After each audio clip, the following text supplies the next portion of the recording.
بسم الله.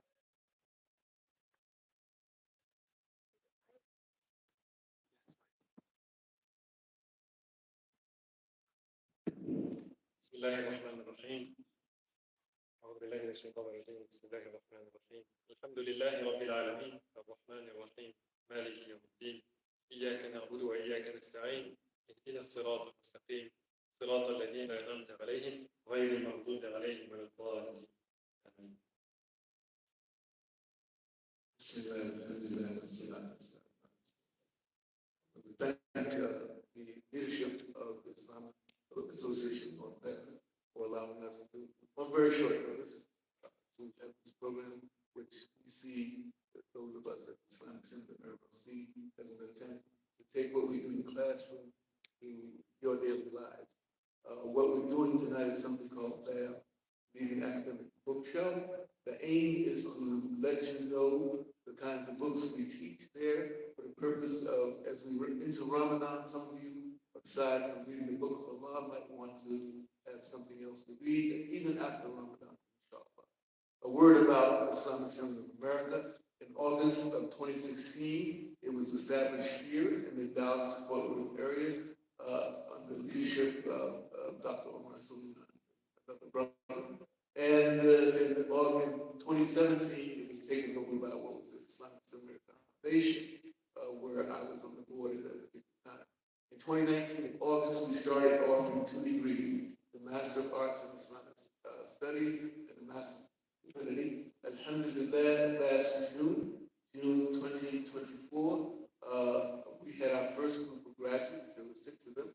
We currently have about 80 students. And alhamdulillah, we just had another full graduate at the end of the semester in December, and one of them who's another understand, Michael, here on the panel.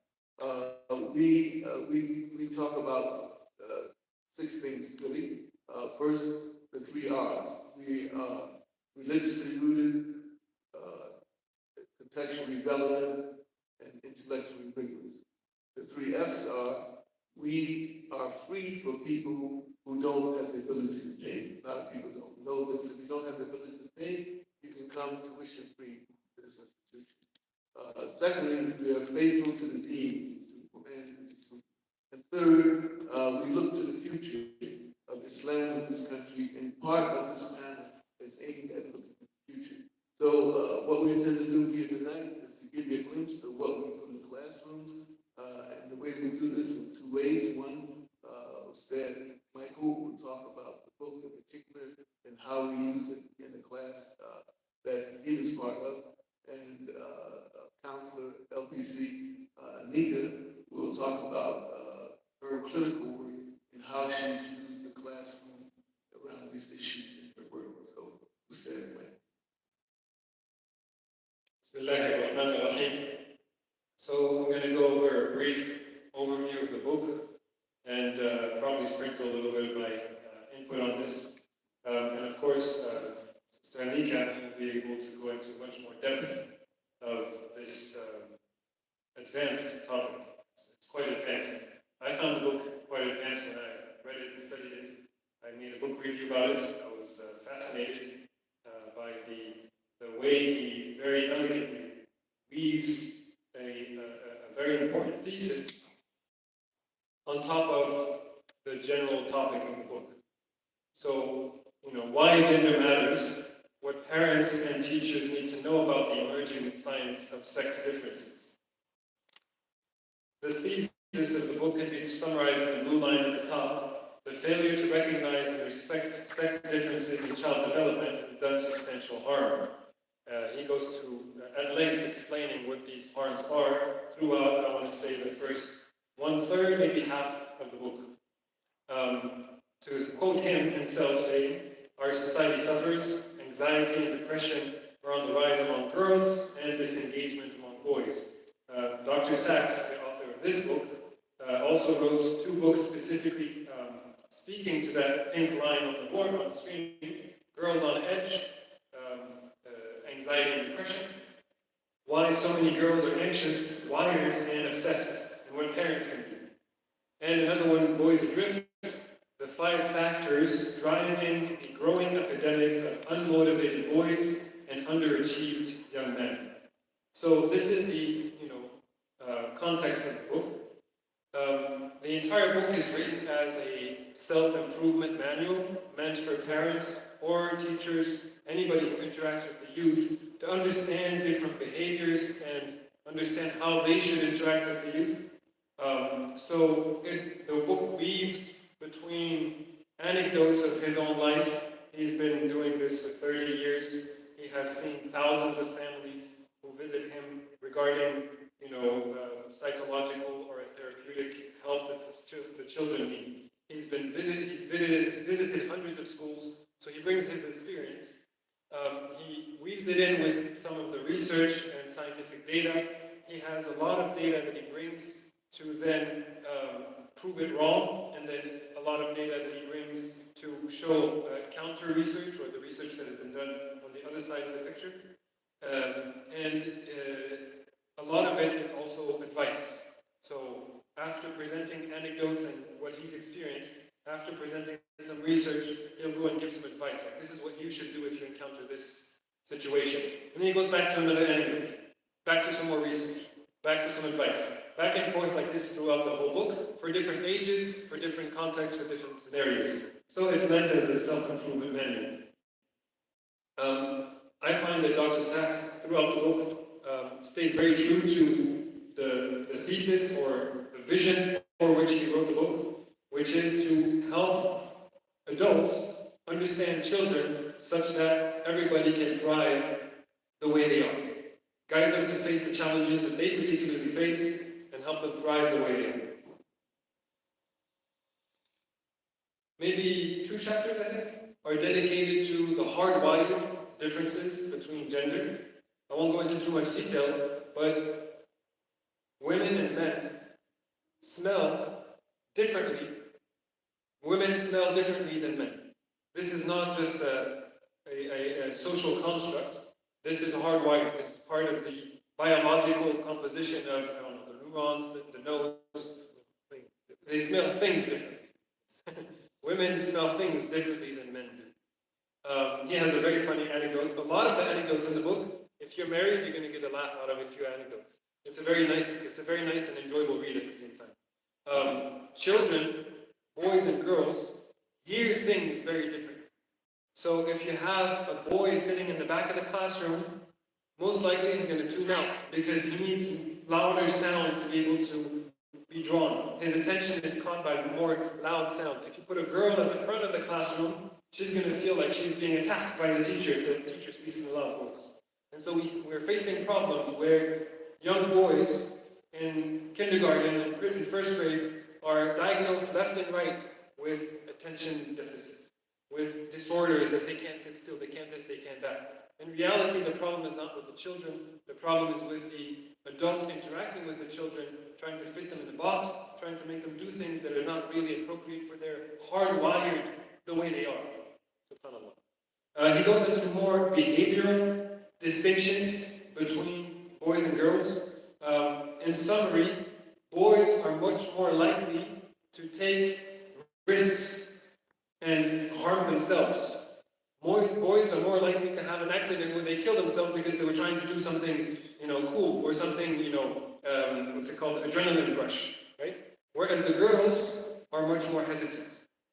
The girls need to be helped, or they need support in finding their confidence. And this is, of course, he says throughout the book that these are boy-typical behaviors, and these are girl-typical behaviors.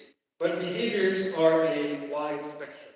So there are going to be boys who do display some of the more girl-like behaviors, and some boys who display some of the more boy-like behaviors. We call them effeminate boys and tomboys for the girls who are more behaving like boys. But the hardwired differences don't change. These boys who tend to be more on the girl side of the spectrum in their behavior, closer to the girl side, they're still boys. They still need to be treated as boys. And for the girls, even though they might lean on the in the behavioral side, on the boys' side of the spectrum, they're still girls, and we need to interact with them as girls. I've already mentioned how this affects the classroom. The curricula, I guess, of the Western world have been developed with a bias to make certain subjects more appropriate for boys and certain subjects more appropriate for girls. So in the science textbook, the picture at the front of the textbook will make it look like science is more for boys, like the action and the movement, and not so interested in the colors. So he gives the anecdote of a school he visited. It's an all-girls school. So the science teacher starts with the first chapter of the year is the one about colors and the way that the physics, the physics of colors and optics and these things, so that it draws the attention of the girls. So this was for the section dedicated for educators of the book. The second section is dedicated to parents, to help parents support their teenage children with regards to all the challenges that they face. He explains how boys and girls are tempted by different temptations. The challenges that they face are very different. Of course, there are some girls who do get addicted to video games. So that doesn't mean that it's all only boys. But there's a spectrum, and it's important to recognize these differences in the way teenagers face the challenges that they face. This also applies to intimacy and interaction. It's a very different experience for boys than it is for girls. He explains this concept of the modern world, which is that teenagers don't want to develop long-term relationships. And they have this concept that, as it says on the board, on the screen, dating is for ugly people. We need to understand on the receiving end for the women, what this does to their growth, and on the receiving end for the men, for the young men, what this does for their growth into gentlemen. And then this chapter of the book is one of the first in which Dr. Sax puts the stepping stones, or puts the foundations, to destroy this concept of transgenderism, to disprove this theology or this ideology that pretends that gender is a social construct, that people are not born in this or that social construct. The rest of the book after that is all very scientific data, hard facts about the different studies that have been done on homosexuals, on tomboys and effeminate boys, on the studies that have been done for people who chose to go for surgical change of gender, the people who were forced or who were convinced to go for the surgical, and how the age makes a difference. So he goes through that for the remainder of the book to basically explain that beyond the truth and the reality of a wide spectrum of boy behaviors and a wide spectrum of girl behaviors, it is the transgender movement is entirely based on ideology, and it disregards or even has no knowledge of the actual scientific facts and research that clearly shows that gender matters, and that, as the ayah says in the Quran, female and male are not the same. They're different. Inshallah, I think I can give it to Sister Nika, inshallah, to expand on this. Before I leave, I want to say two things. Number one, Sax is not Muslim. And it's just like our beloved Prophet Sax. When he saw something good, like the Jews were practicing something in Yahweh, he took it on. Also, we understand that if something good, we have to take it. So Sax says things that are useful for us to understand around our children and education. The second thing I notice about this book is that rather than start with a narrative that's out there in the public square about LGBTQ, you start with the science. You start with the intellectual rigor. And that's what we like to do in Islamic Center of America. And again, this is the kind of book, if you work as we said, Michael said, if you work with children, if you're a parent, this is a book you must have in your bookshelf. Now, Sister Anika, who's a licensed professional counselor, will give her reflections on this issue.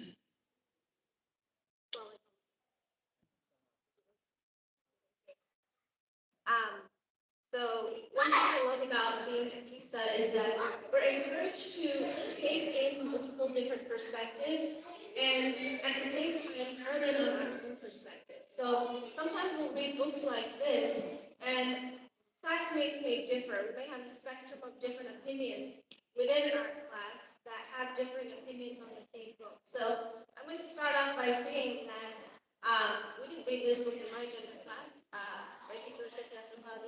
Dr. Lowe, and we had a different curriculum, so to speak. So I'm going to bring in what we talked about and offer a few of my pushbacks on this book. In the gender class that I was in, we were taught that there are opposing philosophies that we need to consider when examining gender. And we're taught to synthesize these opposites so that we can have a better understanding of the truth. On one hand, we have essentialism, which basically says that identity is fixed and cannot be changed. On the other hand, you have constructivism, which says that identity is a product of social construction. So, which is it? To understand this, I want to give you all the example of a tree. There are so many different types of trees based on their context.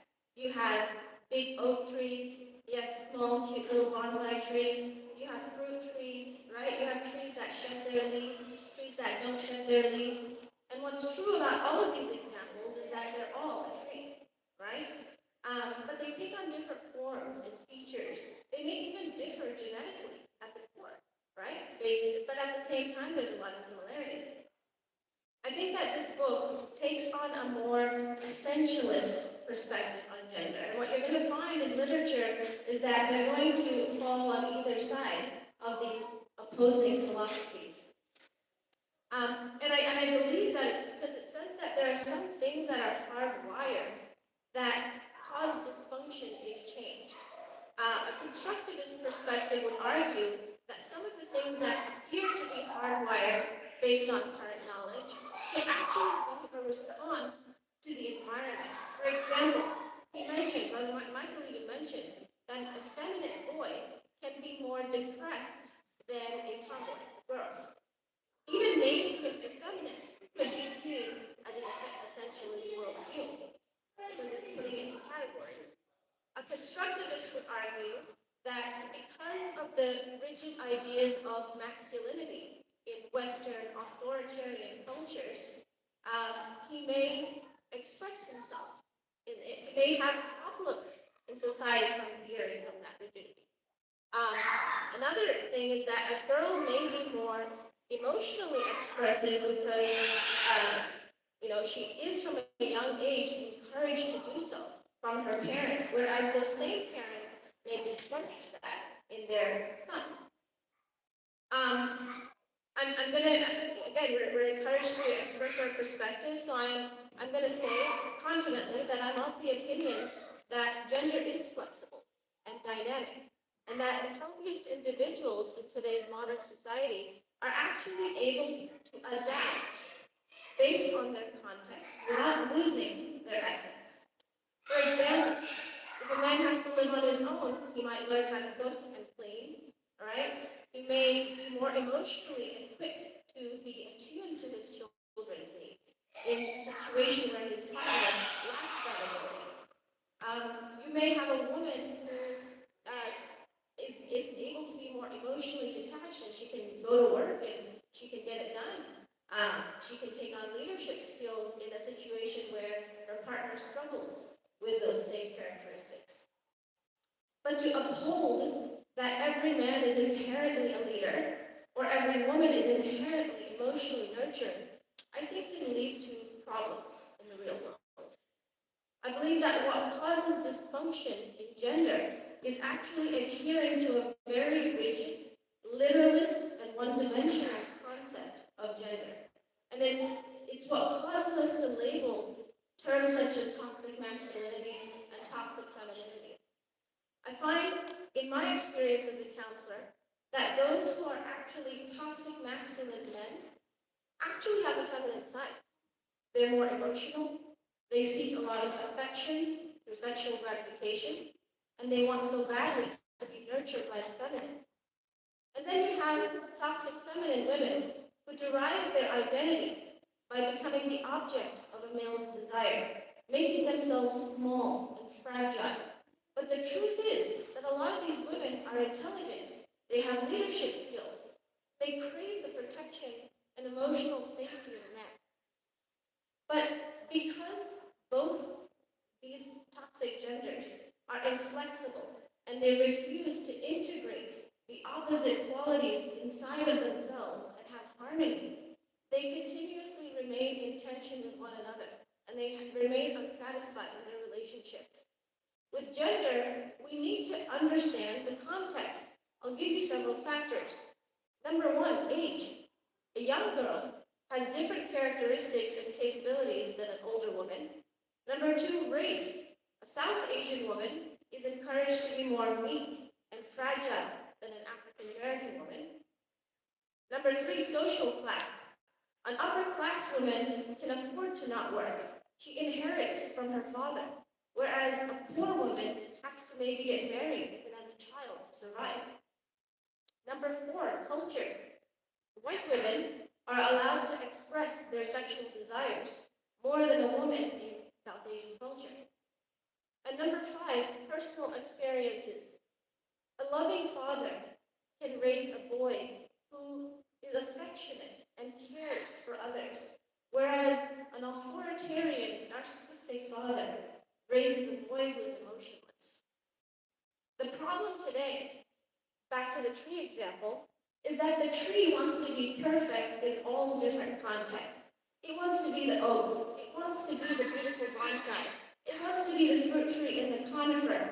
And the truth is, we can't fit into every single situation. We need to lean into our authentic core selves, our essence, which depends on person to person, right? And I think that's where the ambiguity is. And at the same time, be okay with being rejected and not fitting in. We don't want to be those people who have unstable identities and they shape shift at their core. We don't want to be those hypocrites who change at the core and go into the direction of whichever way that they are called. Remember, we are firmly rooted and adapt based on a variety of situations. And I think that we are still learning which aspects are hardwired and which parts are socially constructed. And I think as we continue through the generations, as we improve in science, we're going to see that it may be sometimes a little bit blurry. I believe personally that gender is to a large degree a social construct, just like any other identity construct, like race and nationality, or even personality. For example, it's like saying it is inherent in African Americans to be prone to violence. You cannot take a behavior and apply it to that person's essence. It's like saying Indians are genetically cheap. They're very fruitful. Can't say that. All right? Or it's like saying it's someone's nature to be an angry person. We often hear that. What the problem with this is that when we apply behavior to a person's core essence of themselves, we're going to make a lot of mistakes. If you've ever seen a white person grow up in an African American, culture or neighborhood, they start taking on the aspects of that culture. They might sag their pants, they may talk a certain way, might wear the chain and wear the grill, but that doesn't mean that they became a black person. And I believe that's the same thing when it comes to gender. I do believe that your sex is fixed at birth. We're born either male or female. And That is black and white. That is the undeniable hard line. However, the modern world has shown us that there is a considerable overlap in the capabilities of each gender, even though they are expressed differently. In psychology, gender dysphoria is now considered the symptom of a deeper problem. Before it was a diagnosis, yes, but now it's recognized as the sign of something much deeper, something more problematic. And the term for that is identity diffusion. Okay? Identity diffusion is especially common among people who are on the spectrum of borderline personality disorder and other personality disorders. So rather than problematizing gender in today's time, I think we need to get to the root of the issue. These people who problematize gender, by the way, who are diffused in their identity around gender, are also diffused around all their other identities. Okay? And we see that with these people. So I think that rather than going back and forcing ourselves into rigid essentialisms, we need to learn to adapt to a new world and be the shajar al-tayyiba, which is discussed in the Quran, a tree that is firmly rooted at the core, and at the same time, it's open, expansive, and adaptable to the changing seasons and to the changing context that surrounds it.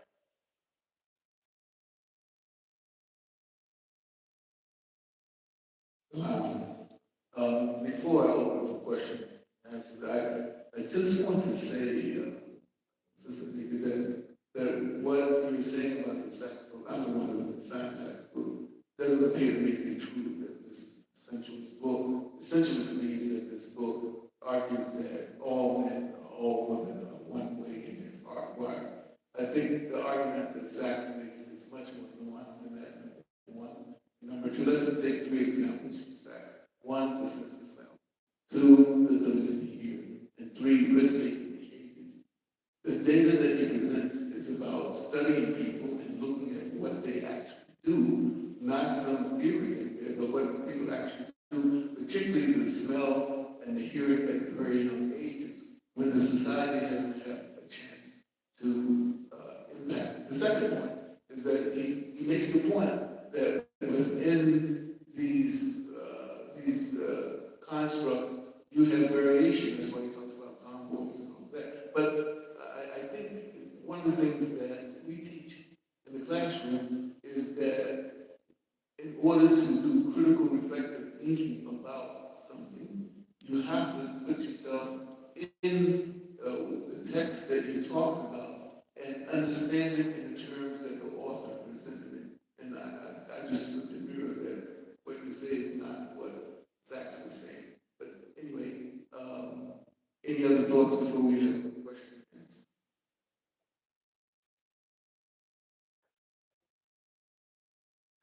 So I think it's a little leading on the essential. There's a lot of reviews that are read, but it's okay. Again, I think that it broadens our mind to have different perspectives. But the example that I think Michael gave is that like if they're sitting in class and they feel a little bit more afraid, I think again the constructivists would argue that women are kind of taught to respect authority in that way. They're that relationship, it could be expressed in that way, whereas they for boys they're not. So I think that it's up to personal opinion at that point.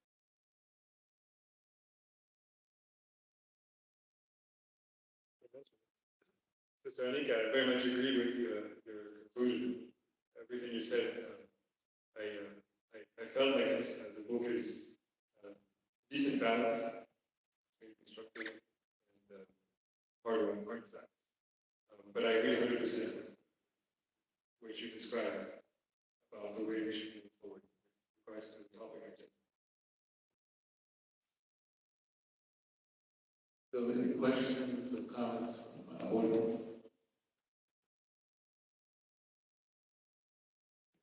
Yes. Does the book advocate keeping like I spoke of tree bending and being able to more of its environment.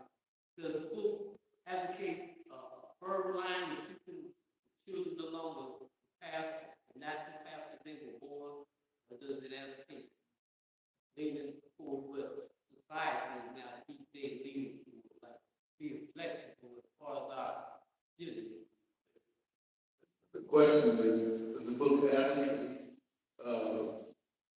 bending firmness and keeping to the gender identity that people are born with, or does it advocate being more flexible like society?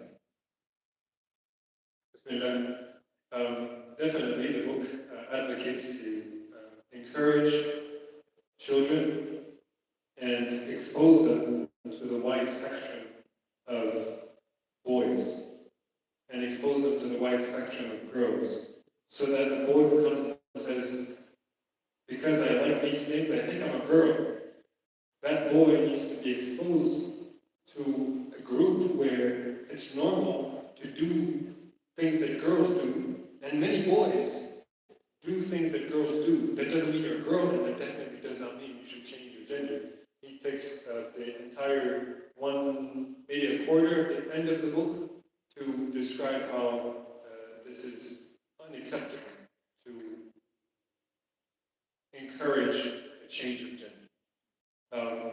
There's one part of the book that I disagree with as a Muslim, which is that just like he encourages parents to support effeminate boys by finding them a group of friends where he can see that it's normal to behave kind of like a girl even though you're still a boy, he also encourages for parents to encourage their son who says he's gay as a teenager. Parents should encourage him to flourish as a gay man. That's the part of the book where I disagree. But then he doesn't go any further than that. He says that if a child is saying, if the boy is saying, I think I'm a girl, wants to become a girl, that's not something that the book says to support. The book says to support them as the gender that they were born with. But to support anything within that spectrum. That's the stance that the book takes. And I think it's actually pretty brilliant that he shows how wide the spectrum is of different behaviors among one gender. He shows how it's possible to support a child at any age, at any rate, any edge of the spectrum, and how then changing gender is just not a solution. I think he does a brilliant job of it.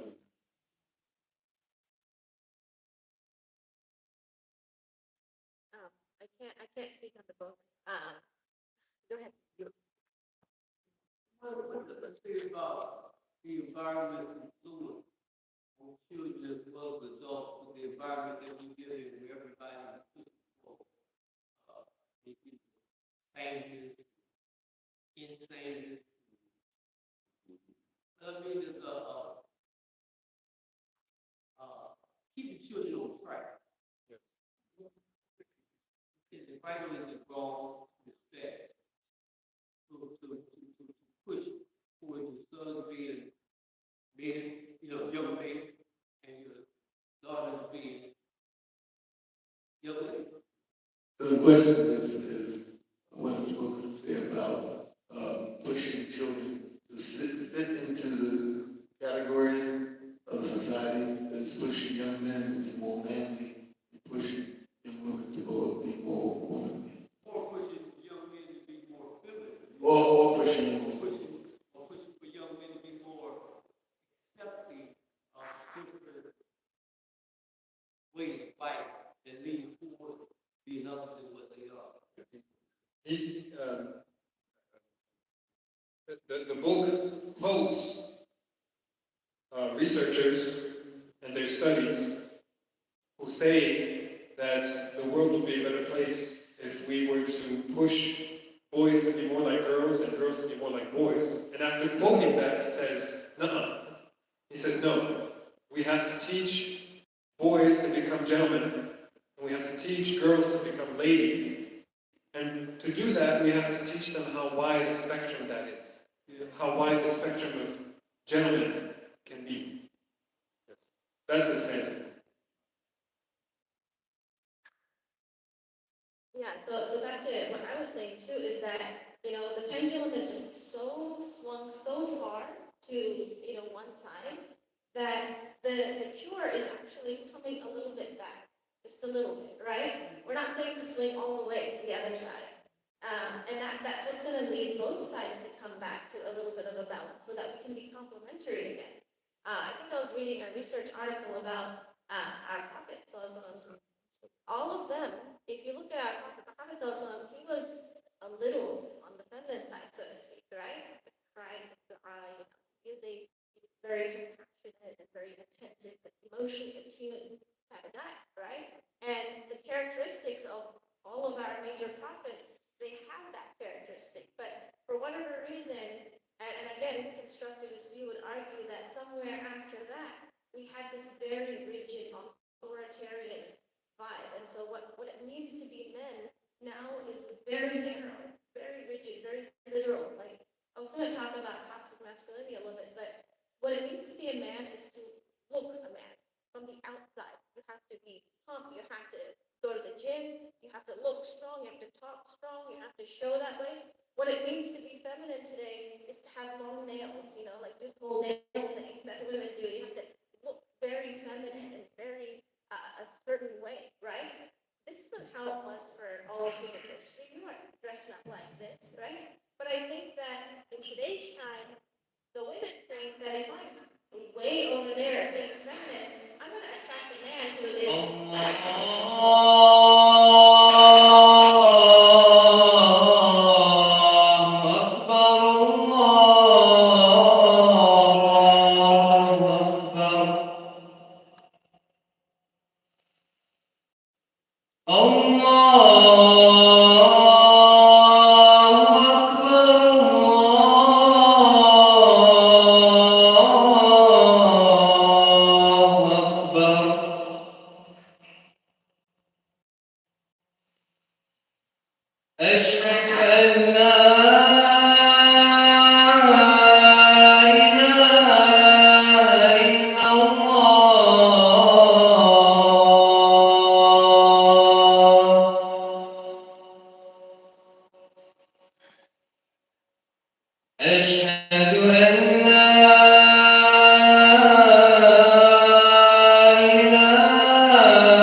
So we should begin to wrap up. I want to give the opportunity for both panelists to make some closing remarks.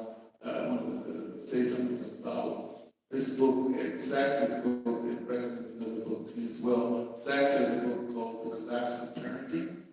And this is a suite of books where he argues that parents in the United States have given up parenting, or they become too rigid as parents, right? And so, as Sister Mika pointed out, we need to move somewhere in between. We don't have to be rigid or just be our children's buddies. And there's a book called Parent-Child Relationships that's published by IIIT International Institute of Islamic Thought that you can find free. It's a big book that really argues this and using the same approach that Sachs uses, using studies, but the Islamic paradigm, using the way of our beloved Prophet Islam as an example. It's called Parent-Child Relationship. And those of you with the smartphone, almost everybody has one. If you download the IIIT International Institute of Islamic Thought app, you'll find this and other useful books there. And so we use Sachs as a jumping off point, and we use people from outside of as a jumping off point to say to our students, so how would you construct an Islamic paradigm for this thing? So why don't we close out, which one first?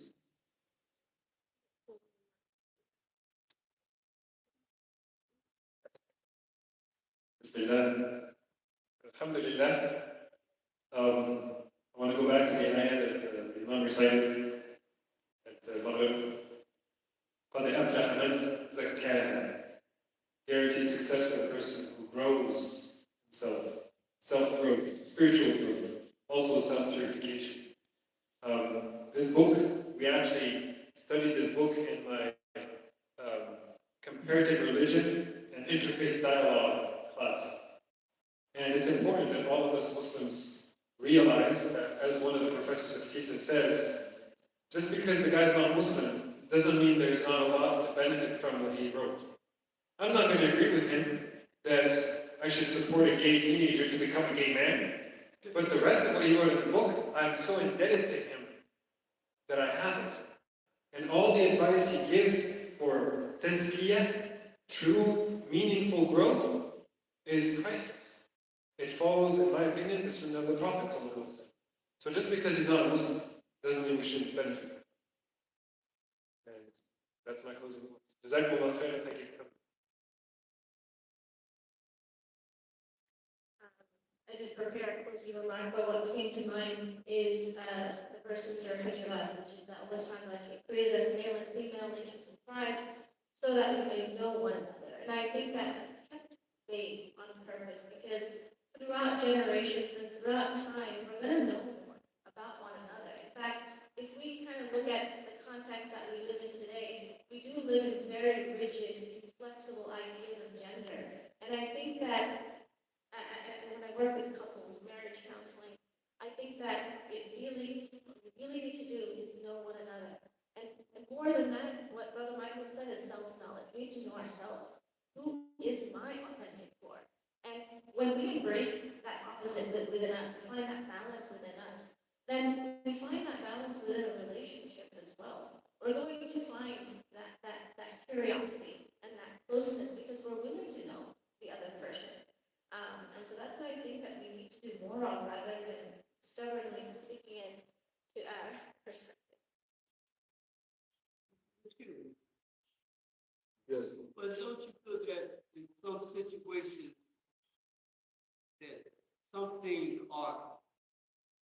necessary to be rigid in some situations. You know, some situations you can bend or you can give a little bit. You know?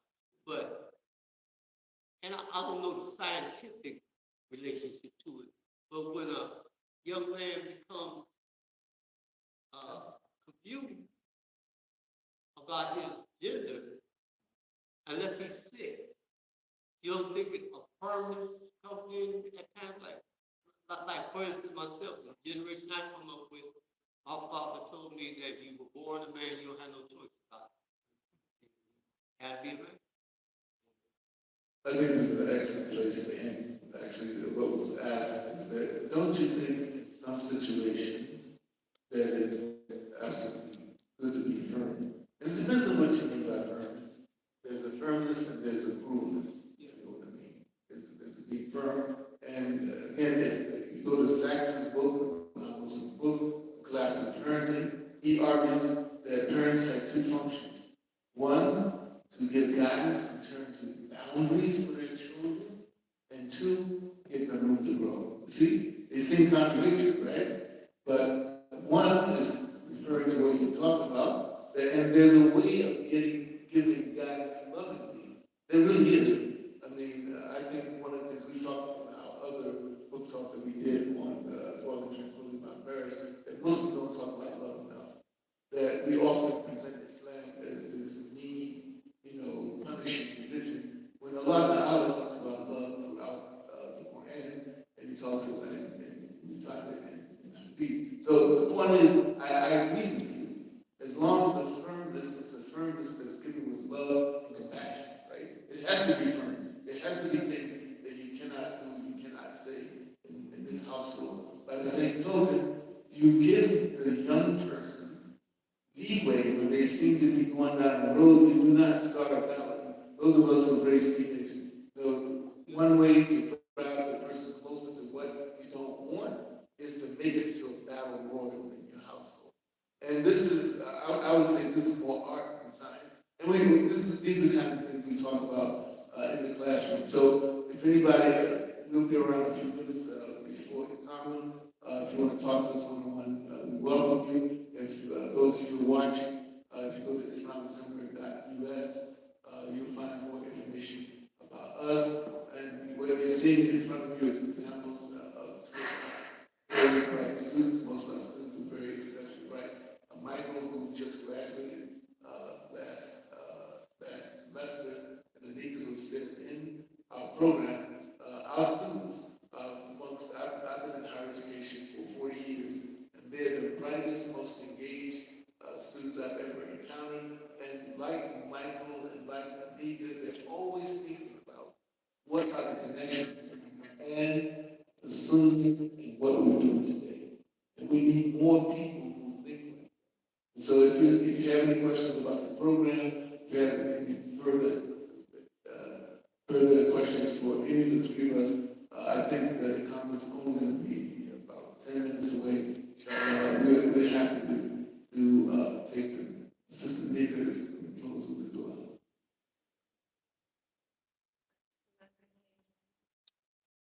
O Allah, indeed you created us male and female, nations and tribes, so that we may know one another.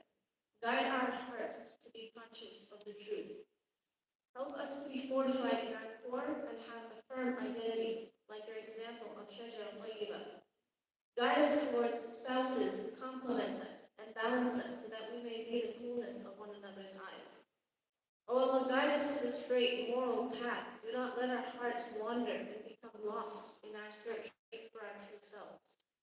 O Allah, guide our children who are forced to face the complexity of the world at an age where they are developmentally incapable of handling such complexity. O Allah, nurture our minds so that we may be able to handle paradox and tolerant of different perspectives. O Allah, strengthen our bond with you and your oneness. We humble ourselves with the diversity and complexity in the world you have created. Help us understand it and let us not be led astray. O Allah, guide our leaders to speak confidently on such subjects with knowledge and wisdom, and bring back all those Muslims, men and women, and our youth who have been harmed and led astray by incompetent, confused leaders. O Allah, give each one of us the inner wisdom to know ourselves, know one another, and know the truth.